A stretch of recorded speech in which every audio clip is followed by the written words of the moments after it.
couple things before we get going. First off, the schedule for the week.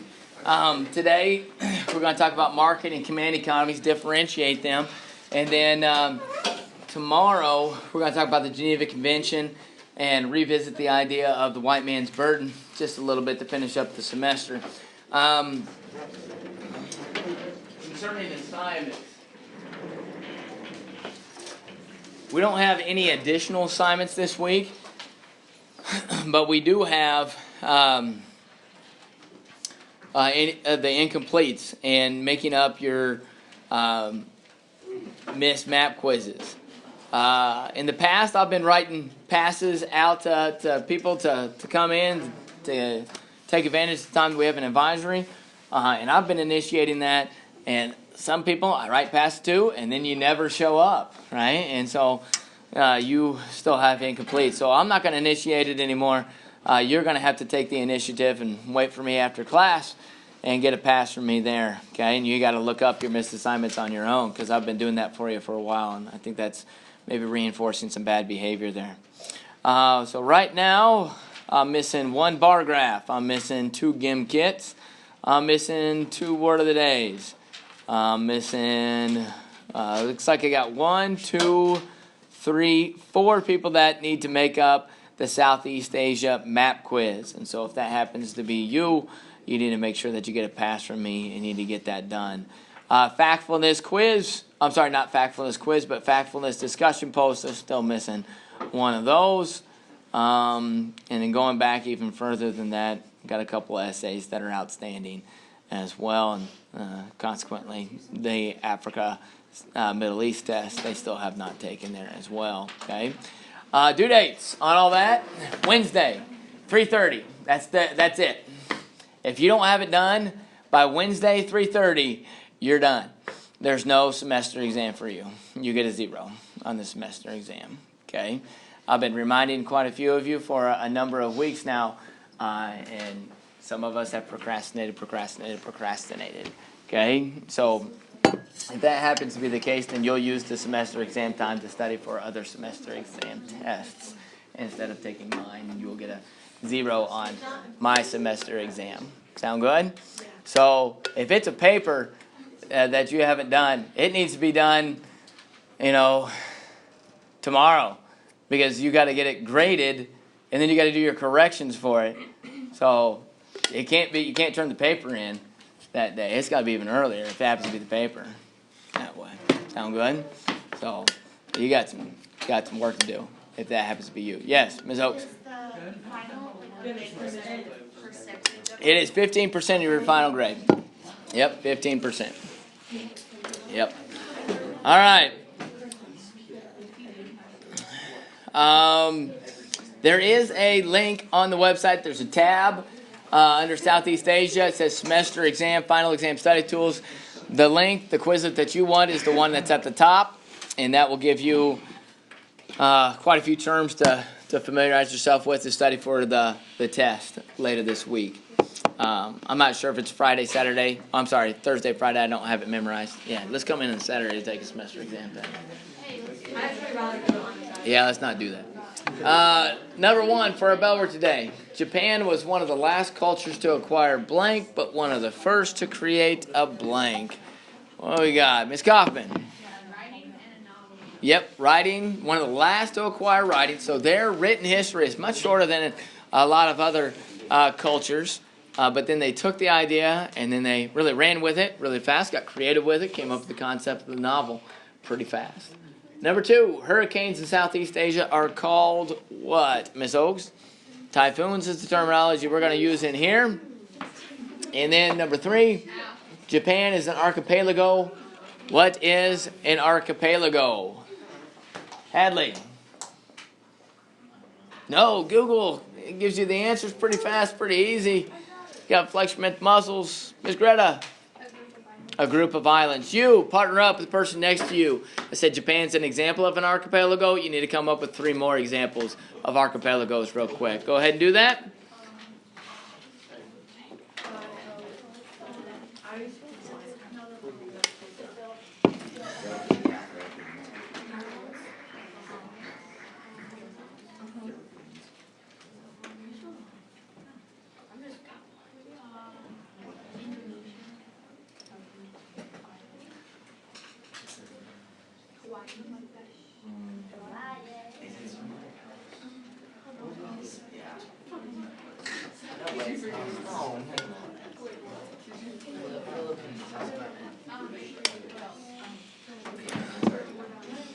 That's the one he said.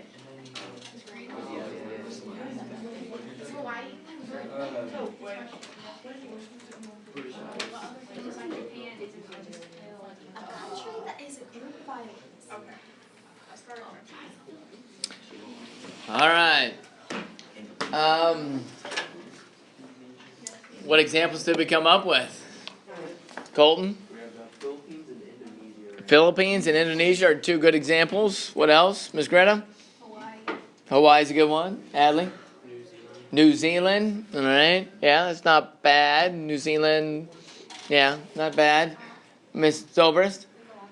The Galapagos Islands. Yep, that's good. Miss Coppin? The Bahamas are good. All right, so we'll make sure that somebody said like Madagascar last hour. No, just because it's an island doesn't mean it's an archipelago. Okay, so it's got to be a group of islands together. Sound good? So make sure that we can differentiate that.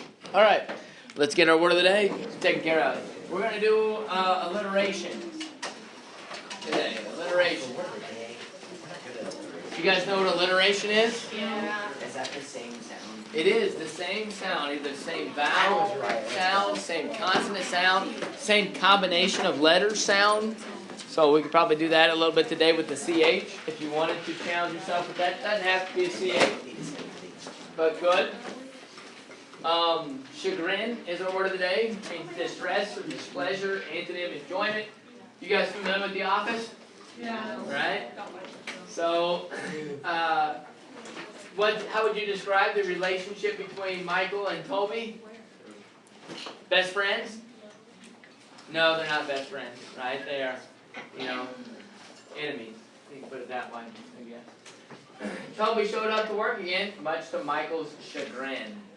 Right? Michael's chagrin, much to his distress and displeasure. He did not like seeing Toby in the office. Okay? Usually, chagrin is used this way, so you may have to use it this way, like a possess somebody's chagrin. You may have to use it that way in your sentence later today. Okay?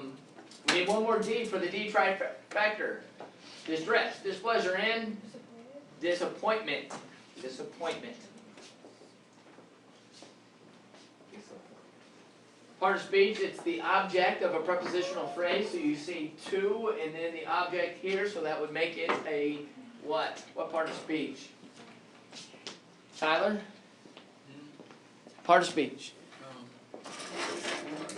Verb's good guess. Good guess again? It is a noun. Yep. If it's ever the object of a prepositional phrase, see this to here, then it's going to be a noun. Enjoyment is our antonym. We've got two more. You just think about synonyms and replace them with others. Yes, Ms. Greta? Pleasure.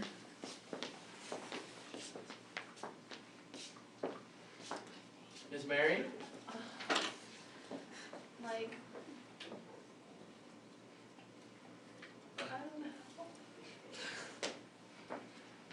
Yeah? Would Envy? envy?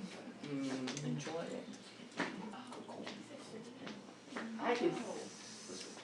It's not bad. It's like something that you want, right? We'll go with envy. Yeah. Not bad. I understand what you're doing there.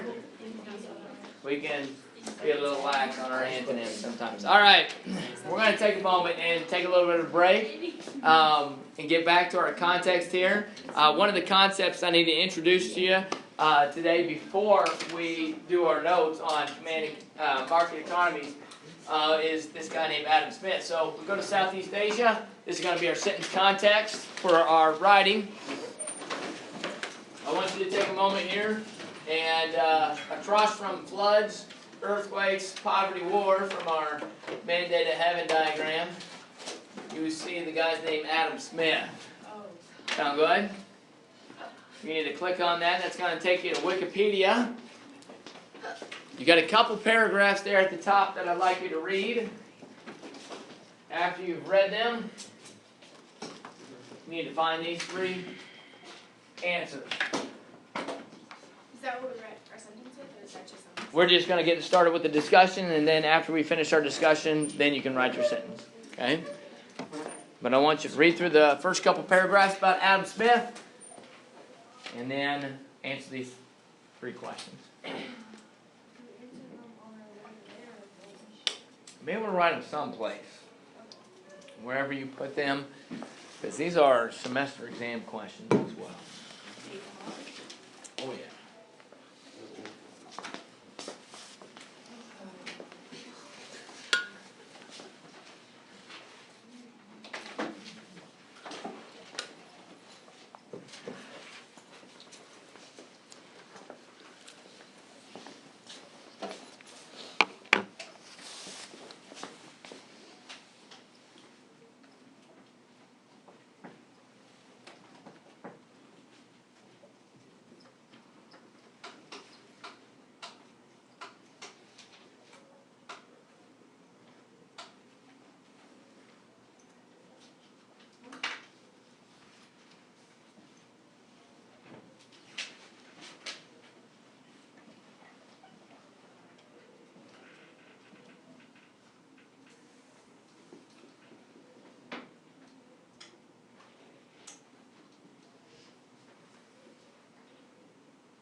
Need help finding a link? No, I just rebooted my whole combo.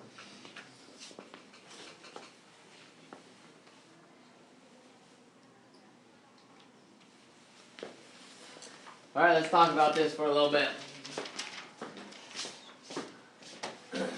The economic system that dominated the ages of exploration in colonial times that Adam Smith greatly disliked.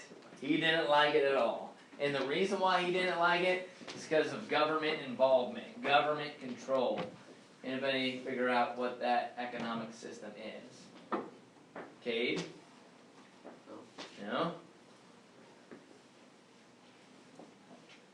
Genesis? Political, it's not so much a political system, it's more of an economic system. Yes, Cheyenne? Scottish Enlightenment. Well, Enlightenment is like a time period in which people started to use science to analyze the world around them. It was like a transition from using theology to science. So he's kind of like considered to be like an enlightened thinker that way. Yes? Is it the Magdalene, I don't know, something, Opus? Yeah. Nope. Good try.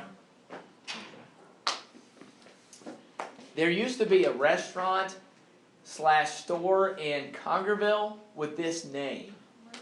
Mercantilism. It's called the mercantile, right? But the concept is mercantilism. So you may want to write that down if you haven't done so already.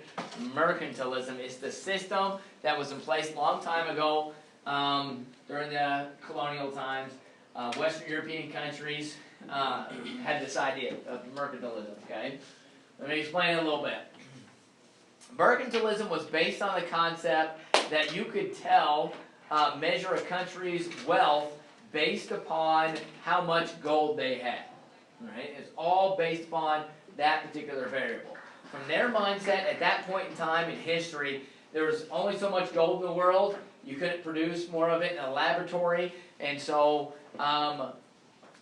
since there's a limited supply, you wanted more of it. If you got more of it than the next country, then you could say that you're wealthier than that country. So the question is, how did you acquire more gold then? And it's all about this idea of a favorable balance of trade. You may write that out to the side of mercantilism. That was the goal of mercantilism. As a country to acquire a favorable balance of trade. What does that mean? That means that make sure that you have more exports than imports. So let's say that you're England and you're trading with France. You want to make sure that you export more goods to France than you import from France, right? Because if you export more goods to France than you import, then what does France have to give you at the end of the year to compensate for that favorable balance of trade that you've created? Gold. They've got to give you gold, right? And then if you got more gold than everybody else, then you can say, hey, I'm wealthier than everybody else. Sound good? Now, do we use gold today to determine a country's wealth? No. What's the statistic, the acronym that we use today that we use to determine a country's wealth? Well, no, it's an acronym. So that's, in this particular case, 3 letters in a row that represent other words. The first letter is G. G money? What is it? GMO? No, that's genetically modified. Yeah, no, it's genetically modified foods is what it's reflecting there. Yes. Gross domestic product. GDP. Everybody got that? So you may write that out to the side. Instead of gold, we don't do gold today, right? It's all about GDP. Who's got the highest GDP in the world today? We do, right? We referenced this the other day and said that there's another country based upon their rate of growth, their economic growth, they're projected to surpass us by about 2025. What would that be? China. China's projected GDP growth is going to surpass us, okay? So we don't use gold so much anymore, okay? So as a result of this economic system being in place, what does that mean about the government role? Government role is huge. Government was completely involved in everything, all the economic affairs, right? They had a lot of control. And from Adam Smith's mindset, he says this is not good, right? Government involvement in economic affairs is slowing economic growth. That was his mindset.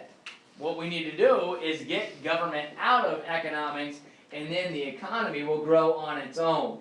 Sound good? So he had to come up with a different system to replace mercantilism, and this is where we get our idea of the free market system and really capitalism, okay?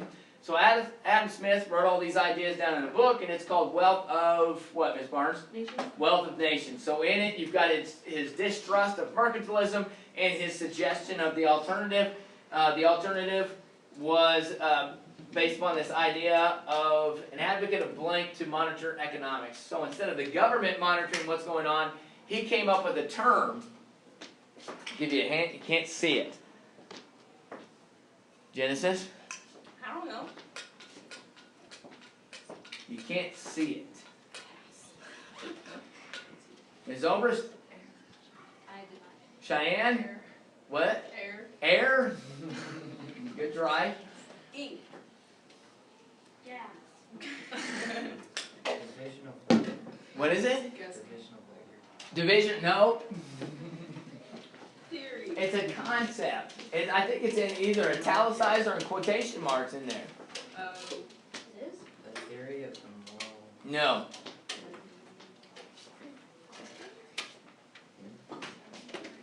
Yes. Is it the father of capitalism? Well, he is the father of capitalism, so thank goodness for Adam Smith. Our cushy lifestyle and our high standard of living is contingent upon the ideas of Adam Smith. Free market. Nope. Oxford. So if the government's not going to be in control of economics, then this concept is. You can't see it. Social philosophy. If you can't see something, how would you describe it? It is what? Wall. It's invisible. It's not on here. It's not in there? It's got to be someplace on that page. Someplace on that page. Oh, I thought you said the first 2 paragraphs. Read that. Is it the end? It says invisible? No. No, it's invisible on the page. Interesting. It's called the invisible hand. Invisible hand. So let's go ahead and write that down. I apologize if it's not in those first 2 paragraphs. It's not. I was making an assumption there. You don't. Alright, so he says the invisible hand should monitor economic affairs. So we've got to figure out what exactly does he mean by invisible hand. We've actually referenced this concept of invisible hand earlier in the semester when we were talking about oil and OPEC. What dictates the price of oil? Yeah, how much there is. How much there is, and what do we term that? We say that it is supply and demand. That's what the invisible hand is. See, I'm going to write that out to the side as invisible hand. He says supply and demand should dictate economic affairs, not government control. When you allow the invisible hand to take over, then free market economics or economies, they're going to see an exponentially larger growth than those countries that are underneath more government control. Everybody got that? So our economy in the United States is based off of Adam Smith's idea of capitalism and free market economics. The alternative today is what we call a command economy. All right, we're going to use Adam Smith as our sentence context today. Going back to our word of the day, you need alliteration in there, and then again, an example of alliteration. Peter picked a peck of pickled peppers. Alliteration, and then Adam Smith. Make sure you got chagrin in there.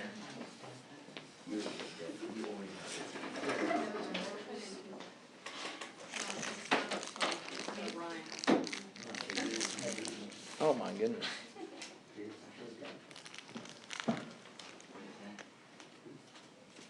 It's white chocolate.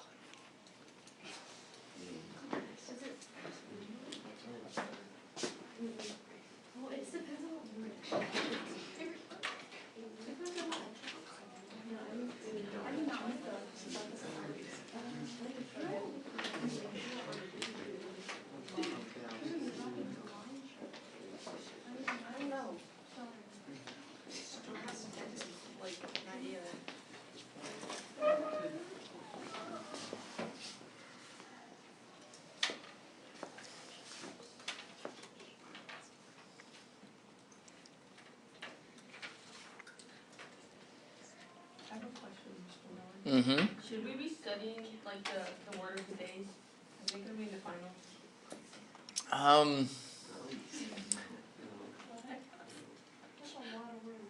You won't have to know like vocabulary aspect of it.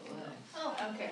You'll be all right there. The main purpose of our word of the day aspect of class, vocab development is one of the underlying purposes, but the writing portion is the biggest part.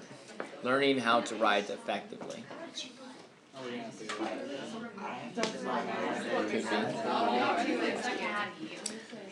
All right, let's go ahead and share with the person in front, person behind us. Make sure we're listening for the alliteration and call that out. Make sure they got something about Adam Smith in there. Will Americans agree after reading announcements us with economics, wealth, health, and consumer shelf? Yes. Shelf. It rhymed with it's good, so thank you. All right, Miss Barnes, what do you got? No. Yep. I went last time. Not too bad. Like to call it back to back. You never expect it to happen back to back. So. I'm not good though. Why would you? Just read it out. Go ahead. Adam Smith wasn't a charge and change man. Was a chagrin Whatever that word change is. man? Yes. I didn't know how to write it. All right. I don't know what a. Again, it may be usually with chagrin, it's much to somebody's chagrin. So maybe it's like much to Adam Smith's chagrin. European countries use the economic system, right? But then you're gonna throw in your alliteration there, right? All right. Better than mine. Once you finish, get your Chromebooks, go back to Southeast Asia. I've highlighted the next link. It's right across again from Floods, Earthquakes, Poverty, War. Above Adam Smith, it's titled Command and Market Economy Notes. You need to open that up and then make a copy of it, make it your own. So it looks like this. Market and command economies. And it's got blanks in it, and we're going to walk through this and fill this out today, okay? Yes. So we can differentiate market and command economies. What I encourage you to do is probably change your font color after you've made it your own, and that way when you type in you can differentiate what you typed versus what was the original font, okay? Or the original notes, because you may want to add some stuff in between, as we discussed, more than just fill in the blanks. First off, like maybe you want to add up here examples of market and command economies. So over here, sometimes it's termed capitalism. So you may write capitalism next to market economy. The terminology there, okay? Adam Smith, may want to put his name next to market economy because that's where it really originated from. The United States, we're a great example of having a market economy. But other examples in the context of what we look at in class, you know, South Korea, would be an example of having a market economy. Even Japan having a market economy. Okay. On the other side, with the command economy over here, so that's more government control, government involvement. So we're talking about really, a lot of times communism would be the extreme examples of command economies. So we're looking at China, right? Strong command economy, a lot of government intervention and involvement in economic affairs. So China's over here. If we got South Korea over here, then we're going to have North Korea over here, right? Another example of command economy would be like Vietnam or even Cuba would be a very strong command economy. If you're watching what's going on in the news, Venezuela's always out there, and over the last couple of months, Venezuela's a command economy over here. Sound good? That means the government is controlling what's going on. Let's focus on the market economy for a little bit, fill in the blanks. Inside of a market economy, blank can purchase nearly anything that they want. Consumers. We call those people consumers. They can purchase just about anything that they want. Can you think of a company that exemplifies that idea that in a free market economy, you can go out and you can go to this particular website and you can pretty much buy just about whatever you want? Amazon. Alright, so I'd write Amazon out to the side, exemplifies that idea. If you want some type of brick and mortar company, I'd probably say Walmart there. You walk into Walmart, there's a lot of stuff in Walmart, right? You can buy just about everything that you want at Walmart, okay? Now sometimes the government will get involved a little bit. Want to make sure that we understand that in a free market economy, the government's not going to be completely out of the mix.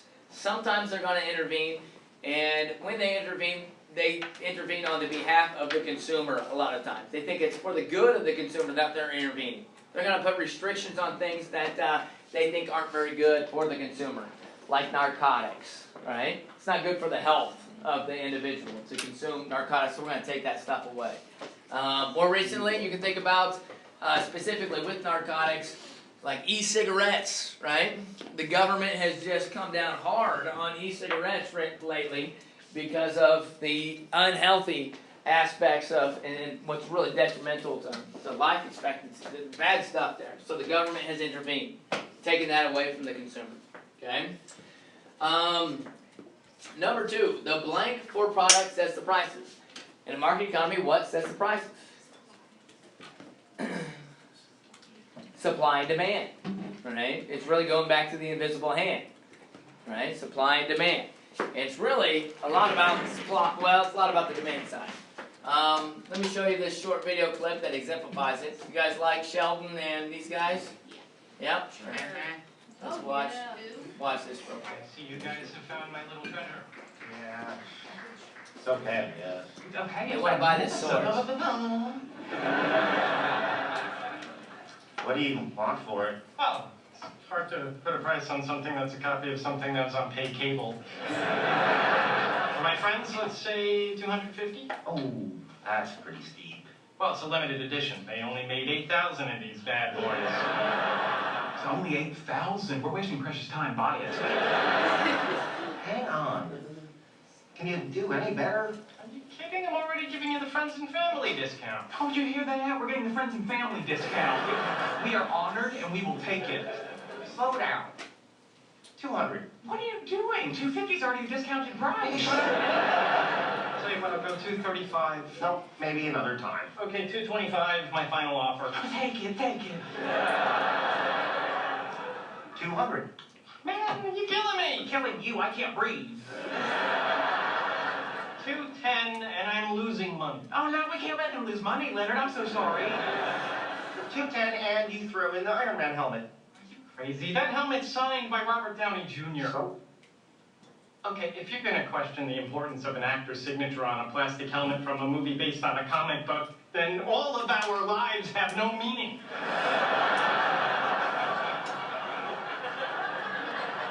Okay, fine. Just the sword, 210. Thank you. Didn't meet this week. See that? I just saved us 40 bucks. I've long said what you lack in academic knowledge, you make up for in street smarts. Okay. So, in this particular case, what has cost what has driven the cost up? How many swords are there? 8,000. 8,000. What if there were 80,000 swords? Yeah, the price would go down, right? Because supply would overrun demand. Sound good? So you see that a lot. I usually think about video games or video game consoles. You know, if you got a video game console that's like 5-10 years dated, what happens to the price of it? Does anybody want it anymore? No, nobody wants it anymore. So the demand is dropping. The price has to drop to match up with that. Okay. Number 3, production strives to be efficient since it costs to produce a good that is more competitive. The word goes in the blank. This isn't well worded. I probably should change it up. But profits. Profits go in the blank. Profit is the difference between the cost of production and the selling price. So companies in a free market system are always concerned about how much money they can make off the product, right? So what that means is the cost of production. They have to be efficient with that, with what they're doing, right? So you remember right, McDonald's out to the side. McDonald's is really the perfect example of becoming efficient, so efficient that it increases their profits, right? If you think about the system that they have in place of making their cheeseburgers, their fries, whatever it is that they produce at McDonald's, it's extremely efficient. So what happens to the costs? It drops down. It goes down because of how efficient they are. And so what does that do? The lower the cost, then Less people, quality. well, it does, you know, the quality is a little bit suspicious, but for the most part, it's fairly stable quality over the course of the long haul, meaning that no matter what McDonald's you go to, you can get a fairly similar, you know, product, right? So everybody goes there because of how cheap it is, right? And then you know what you're getting, okay? They can increase profits that way, okay? All right, number 4. If there is no blank for a product, it will not be produced. If there is no demand, if there's no demand for a product, it's no longer going to get produced. So, you know, in a way, this is kind of a good thing. So our marketplace, our cultural environment is not filled up with a lot of stuff that nobody wants anymore, right? Because there's no longer demand for it. People aren't going to produce it anymore. It's going to go by the wayside. Sometimes, in a free market society, some public goods, such as train services, the government may support with subsidies. Subsidies goes in that last blank there. Subsidies. S-U-B-S-I-D-I-E-S. Subsidies. Okay? What is a subsidy? It's where the government will pay a portion of the bill because they think that if the consumer had to pay the full price, then that would take away opportunities for them to spend their money elsewhere, right? So I'll give you an example like your energy costs, like your electricity and your gas bill at home. Those are subsidized by the government. The government doesn't want you to spend all of your paycheck on that. They'd rather you have a little bit left over so that you can go out into the marketplace and spend it on other things. And that would fuel economic growth. Sound good? Same thing with like healthcare costs sometimes. They're subsidized by the government. And so they're going to drop the price on, you know, you go to the doctor's office and you don't have to pay full price there. The government's going to pay a portion of it because they think it's that important. Gasoline is subsidized, right? We always complain about the high price of gasoline, but if it wasn't subsidized, we'd be paying a lot more than what we already do. Sound good? All right, moving over to the command economy side. And command economy, again, we're talking about China. North Korea is more extreme. Cuba's pretty extreme on the command economy side of things. We're going to use the word government multiple times here. The government controls the supply and cost for goods and services. For example, the government may make medical treatment free or charge a small fee. It may prohibit apples in the marketplace if they must be imported. Right? So what happens in a command economy is essentially the government is making the decision and controlling a lot of aspects of the economy, and they're saying, we know what's best for our people, right? For our citizens. Okay? Sometimes the consumers, they don't necessarily spend their money wisely, so we're going to help them make better decisions. Sound good? To make their lives better for you. So the benefits of being in a command economy, again, free healthcare. Like you go to Cuba, and you go to the doctor, you get sick, you go to the doctor. A lot of times, it's going to be cheap, free, okay? Sometimes even if you have like a surgical procedure or something like that, right? You don't have to pay in that particular case. It's nice that way, right? Other aspects, education. A lot of times, like some of the European countries are sliding a little bit more towards the government involvement in education, social programs. So I've had foreign exchange students come to me and they say, if I'm going to college, I don't have to pay for college. It's already paid for me, right? The government pays it for me, right? In Cuba, that's the way it is. You go to college, you can be a doctor, go to medical school, the government is paying for it. That way, you don't have to pay for that. Okay, so that's the advantage over there. One of the advantages. Government does not let consumer demand determine what is produced or imported. Let's talk about toothpaste here for just a moment. So you may write toothpaste out to the side. When we go to the IGA or Kroger or Walmart and you go to the toothpaste aisle to make a decision, how many toothpaste companies, products do you have in front of you? Yeah, you got a lot. Sometimes it's like mind-numbing, paralyzing. I can't make a decision. There's too many options. But that's what happens in our free market type of economy. You got lots of different choices. And the products that you're being able to choose, are they bad products or are they good products? They're good. They're high-quality products because companies are competing against one another to get your business. Right? So there's a lot of options. You got a good product. And the prices, can they just put whatever price they want on it? No, they can't. They got to be competitive with the prices as well. So those are all advantages that we have in our free market economy. You go to a command economy and you go to the grocery store to get toothpaste, how many options are you going to have? Like 20. Yeah, you're going to have fewer. All right? It's going to be limited. Because the government is saying, this is what we need. This is all we need. Right? We don't need that many. And this will suffice. Okay, we could spend our money elsewhere, right? So you're limited supply. Now, if a company has a government contract, do they necessarily have to worry about consumer demand dictating whether they get to keep that government contract or not? No. So what can happen to the quality of the product? It can potentially go down, right? Because they don't have to worry about the competition aspect of it. Choice is limited to those items that the government decides to produce or import. So that could be anything from toothpaste to food to clothing. All that is dictated by the government. Last thing, public services are provided by the government. So we've already talked about this a little bit, with education, but aspects of mass transportation, those costs are provided by the government. Water, electricity, a lot of that is, the majority of that is provided by the government so that you don't have to pay for those things. Sound good?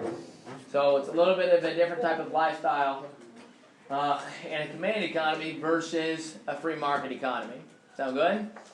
From our perspective, on the free market economy, goes all back to Adam Smith, right? Ideas of the invisible hand, supply and demand, government staying out of economic affairs, leading to economic growth. Any questions before we finish up today?